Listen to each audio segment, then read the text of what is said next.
Bienvenue sur la chaîne. Aujourd'hui, nous vous emmenons dans les ruelles sombres de Londres, en 1888. La ville respirait un air lourd, fait de fumée de charbon, de sueur, de bière et de peur. Dans les ruelles étroites de Whitechapel, la brume s'épaississait à la tombée de la nuit. La lumière jaunâtre des lampadaires à gaz n'arrivait pas à dissiper l'obscurité.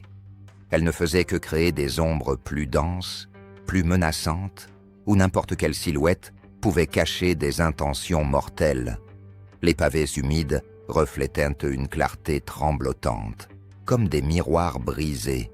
Le bruit des roues de charrette, mêlé à des pas précipités, composait la bande sonore d'un quartier qui, sans le savoir, était sur le point de devenir synonyme d'horreur.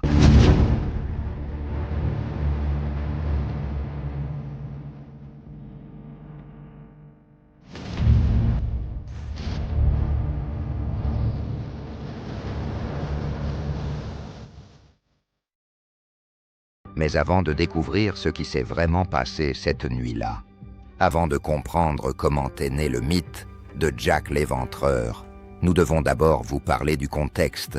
Selon ce témoignage troublant que nous allons vous révéler, cette histoire commence bien avant le premier meurtre.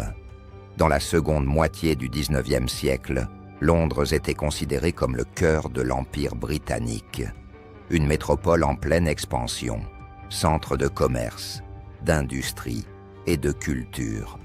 Mais derrière les façades victoriennes, entre avenues élégantes et maisons luxueuses, se cachait une autre réalité, sombre et ignorée. Les quartiers surpeuplés de la classe ouvrière. Whitechapel était le plus notoire d'entre eux. Là, des milliers de personnes s'entassaient dans des taudis insalubres, partageant des chambres minuscules et même des lits à tour de rôle, selon le système dit du lit chaud. Quand un locataire se levait pour aller travailler, un autre prenait sa place pour dormir. La pauvreté extrême faisait de la survie un combat quotidien.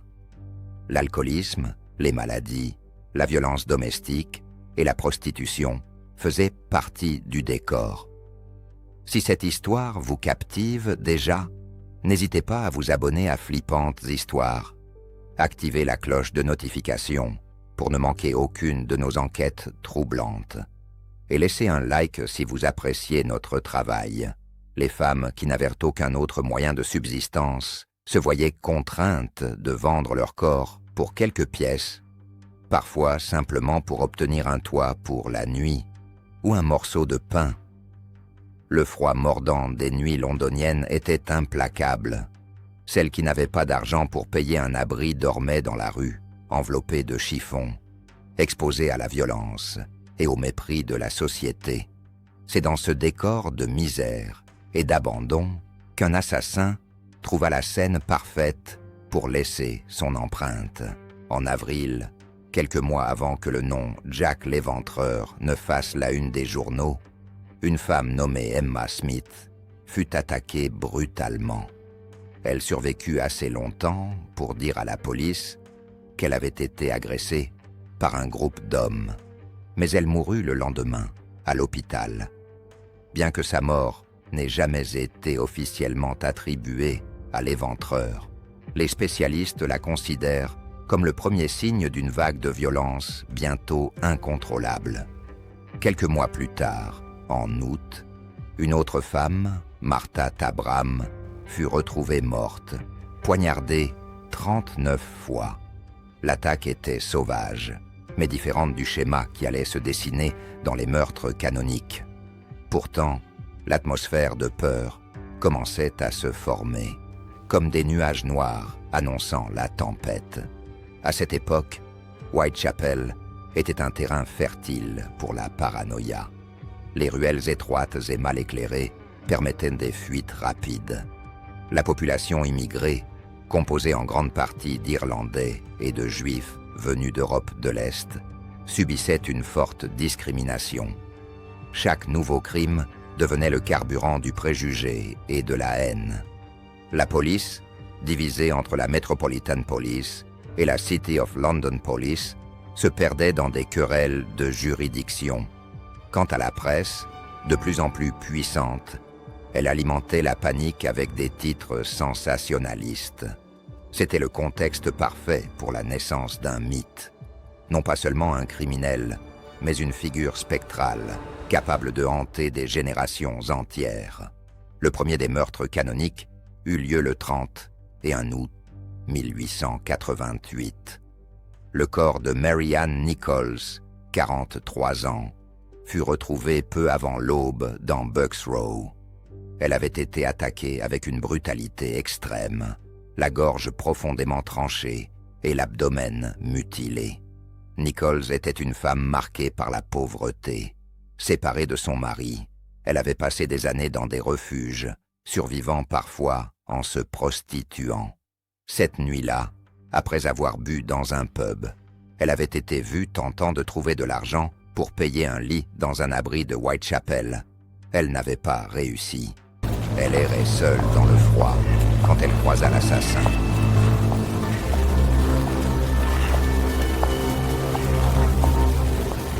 Qui allait faire d'elle la première pièce d'un puzzle sanglant. L'impact fut immédiat. Le quartier, pourtant habitué à la violence, sentit que ce crime était différent. La précision de la gorge tranchée, les mutilations de l'abdomen, le corps abandonné dans la rue, tout indiquait qu'il ne s'agissait pas d'un meurtre ordinaire. La police ouvrit une enquête, mais n'obtint que peu de résultats. Les ressources manquaient, l'organisation aussi. La mort de Nichols n'allait pas rester isolée. Ce qui semblait une tragédie individuelle devint bientôt une série. Moins de 10 jours plus tard, le 8 septembre, Annie Chapman, 47 ans, fut retrouvée morte dans la cour arrière d'une maison de Hanbury Street. Sa gorge avait été coupée et ses organes internes enlevés avec une cruauté inouïe. Des témoins l'avaient vue quelques heures auparavant, en compagnie d'un homme à l'allure ordinaire, manteau sombre, chapeau de feutre, moustache. La description, trop vague, n'aida pas les enquêteurs, mais elle devint le portrait répété dans plusieurs dépositions par la suite. L'assassin semblait savoir disparaître dans la foule, sans laisser d'autres traces que le carnage. Le cas Chapman renforça la peur. Les mutilations montraient que le criminel ne voulait pas seulement tuer, mais humilier, transformer les corps en messages macabres. L'idée qu'il possédait des compétences médicales ou de boucher commença à circuler. Pour la presse, c'était une aubaine. Les journaux parlaient d'un monstre chirurgien, d'un docteur de la mort rôdant dans les ruelles. Pour la population, c'était encore plus effrayant. Cela signifiait que n'importe quel homme respectable pouvait être l'assassin. Le danger n'était pas un étranger effrayant, mais peut-être un voisin. Puis vint la nuit du 30 septembre, connue comme le double événement.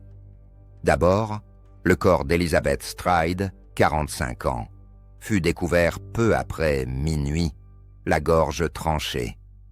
Contrairement aux autres victimes, son corps n'avait pas été mutilé, ce qui fit penser aux enquêteurs que l'assassin avait été interrompu. Moins d'une heure plus tard, et à quelques rues de là, Catherine Eddowes, 46 ans, fut retrouvée à Mitre Square. Son visage avait été défiguré, son abdomen ouvert, certains organes retirés. Le tueur avait frappé 2 fois en une seule nuit, défiant ouvertement la ville. Dans cette même nuit, une inscription à la craie fut trouvée sur un mur près de la scène du crime.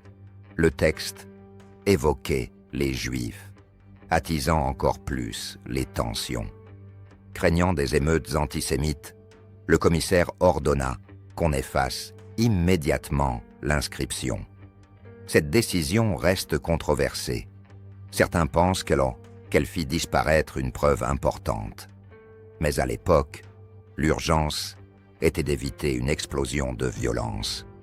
Pendant ce temps, des lettres arrivaient aux journaux et aux autorités.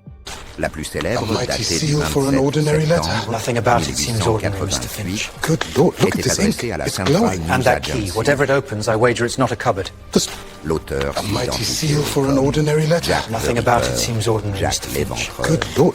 C'était la première fois que ce nom apparaissait, et la presse s'en empara immédiatement. En quelques jours, le surnom était sur toutes les lèvres. L'assassin avait une identité, même inventée. Le fantôme prenait un nom, et le mythe une signature. Ces lettres devinrent une partie essentielle de la légende. Certaines étaient sûrement des faux, écrites par des journalistes ou des farceurs, mais d'autres contenaient des détails troublants. L'une d'elles, envoyée au président du comité de vigilance de Whitechapel, était accompagnée d'un demi-rein humain conservé dans l'alcool. L'auteur affirmait avoir mangé l'autre moitié. Ce geste macabre fit entrer cette missive dans l'histoire sous le nom de « Letter from Hell ». Aujourd'hui encore, les chercheurs débattent de leur authenticité.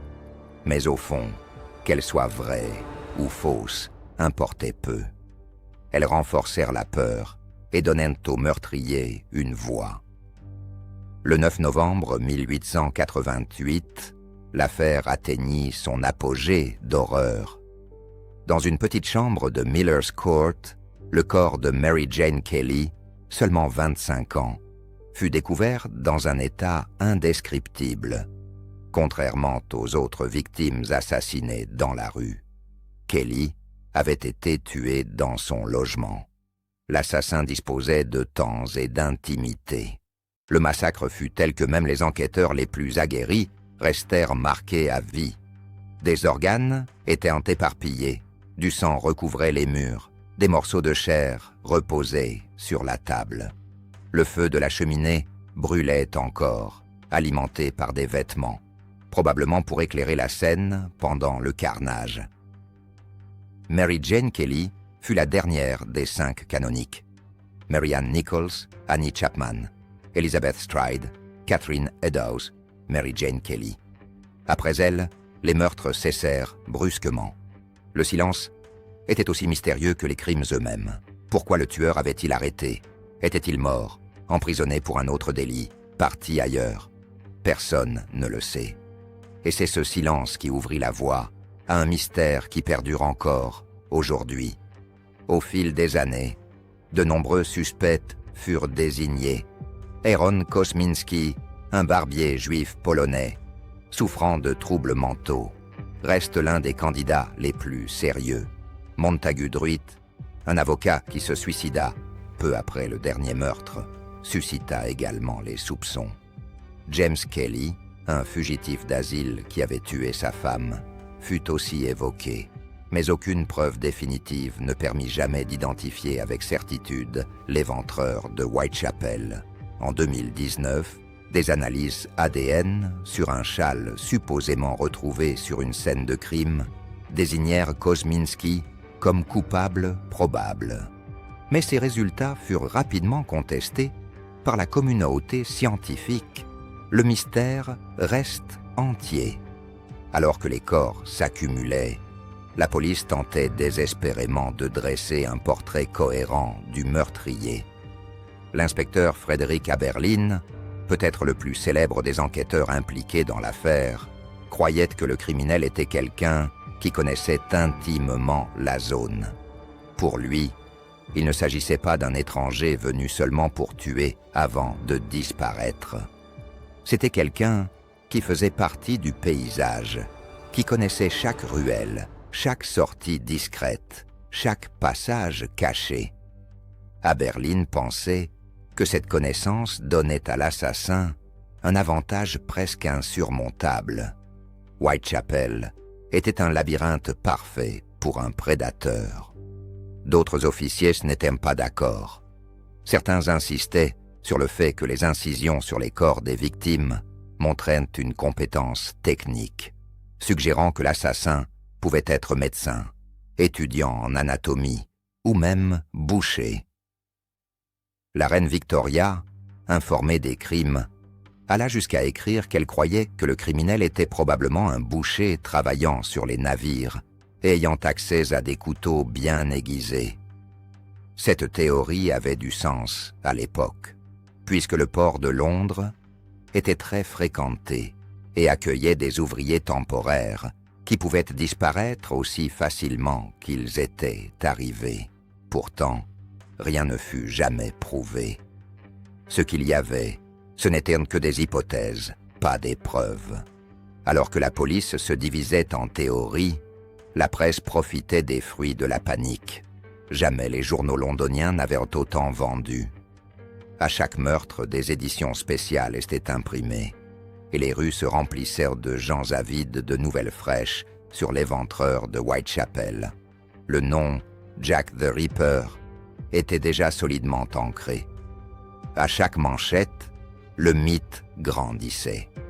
La ville, qui n'avait ni télévision ni radio, se nourrissait de ces pages couvertes d'encre et d'exagération.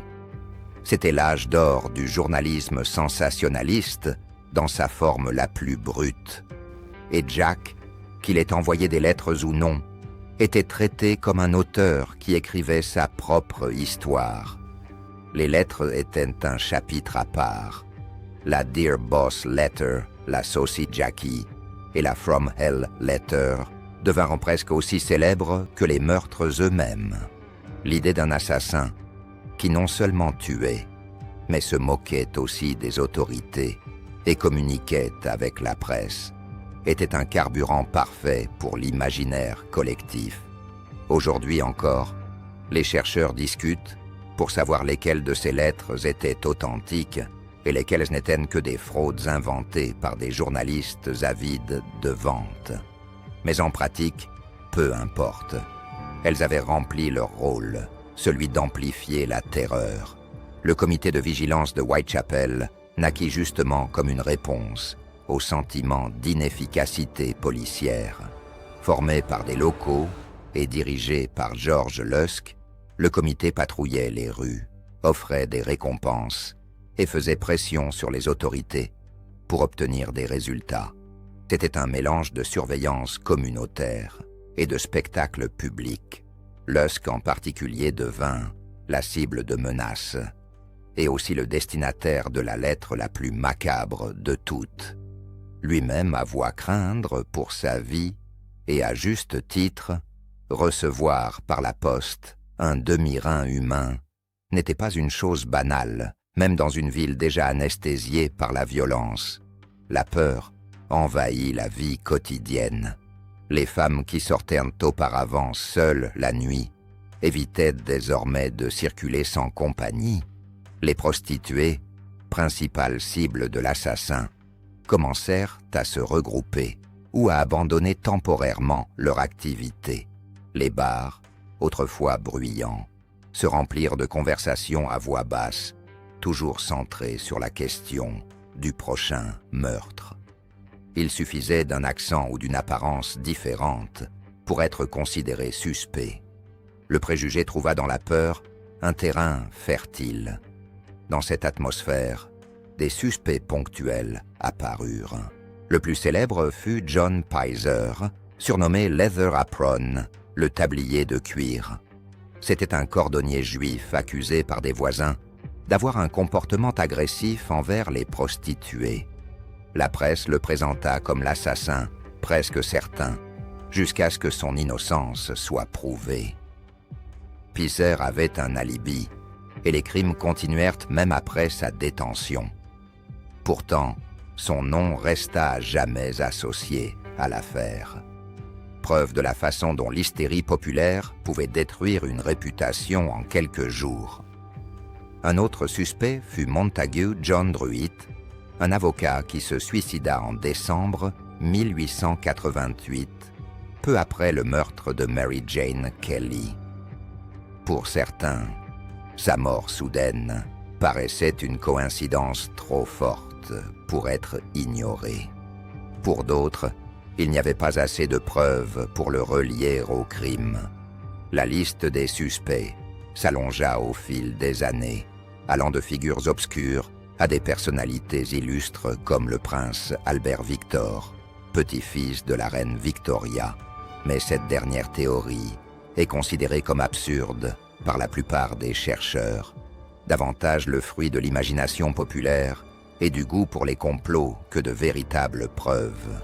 Elle montre toutefois à quel point l'affaire suscitait une obsession presque maladive de trouver un coupable, quel qu'il soit. La vérité est que l'assassin semblait être à la fois invisible et omniprésent. Il connaissait les horaires des patrouilles, savait se déplacer rapidement et surtout paraissait se fondre dans la foule avec une facilité déconcertante. Cette caractéristique le rendait encore plus effrayant.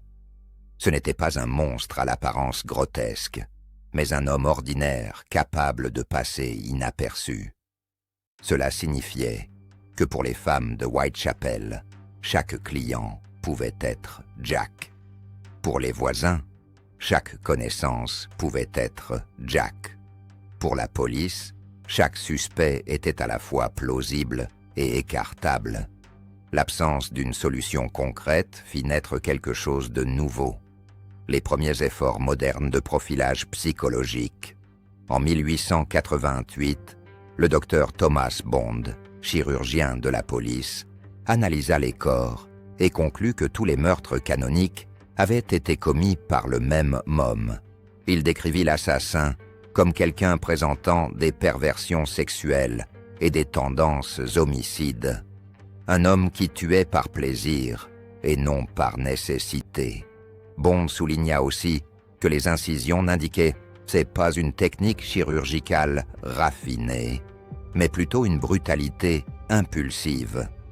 Ce fut l'une des premières tentatives de dépasser les preuves matérielles pour essayer de comprendre l'esprit d'un tueur en série. Des décennies plus tard, au XXe siècle, l'ancien agent du FBI John Douglas revisita l'affaire, appliquant des techniques modernes de profilage criminel. Pour lui, Jack était probablement un jeune homme entre 20 et 30 ans, socialement inadapté, vivant seul ou dans un logement modeste.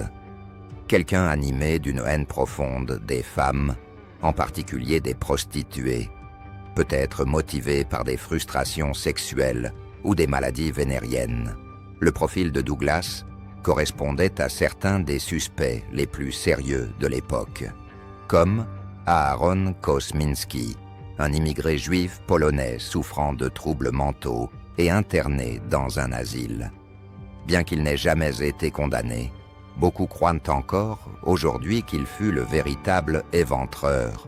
Pendant ce temps, la ville continuait de vivre sous l'ombre de Jack. Chaque nuit, les ruelles semblaient ne plus sombres et les pas plus précipités. Londres apprit à cohabiter avec la peur, comme avec un élément du paysage, mais en même temps, la ville apprit aussi à consommer cette peur comme un divertissement.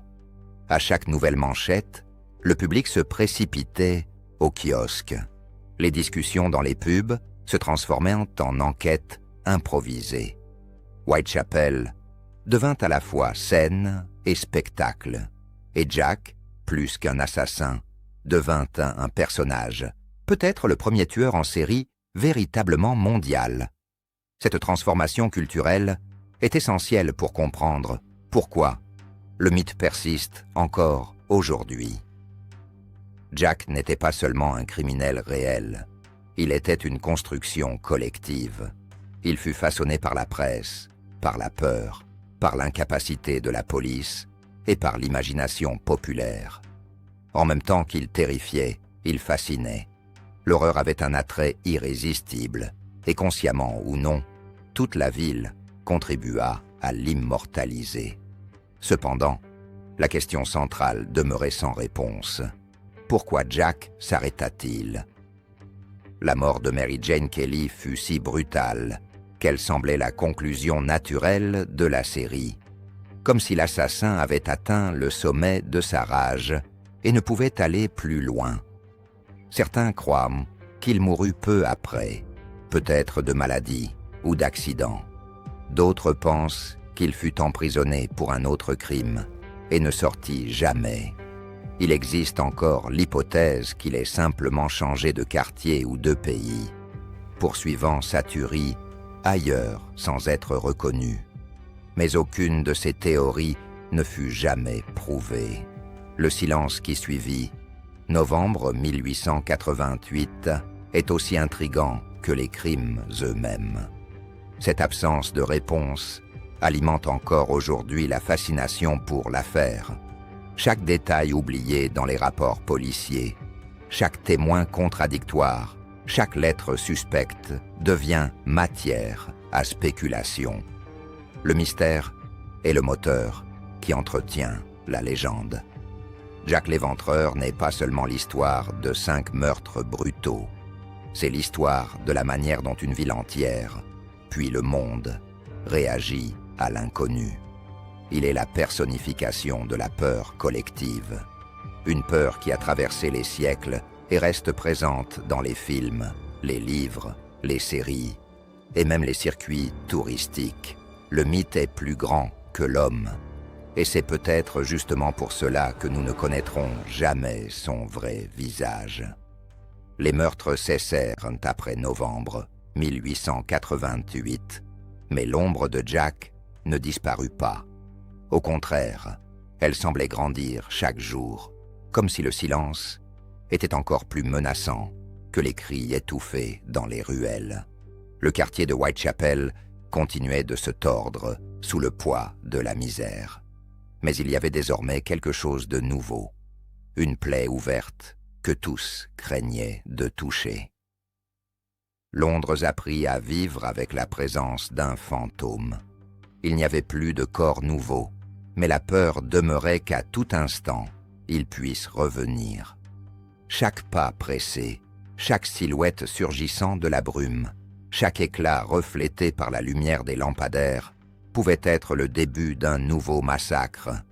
Jack n'avait plus besoin de tuer pour exister. Merci de nous avoir suivis dans cette enquête troublante. À bientôt pour une nouvelle flippante histoire.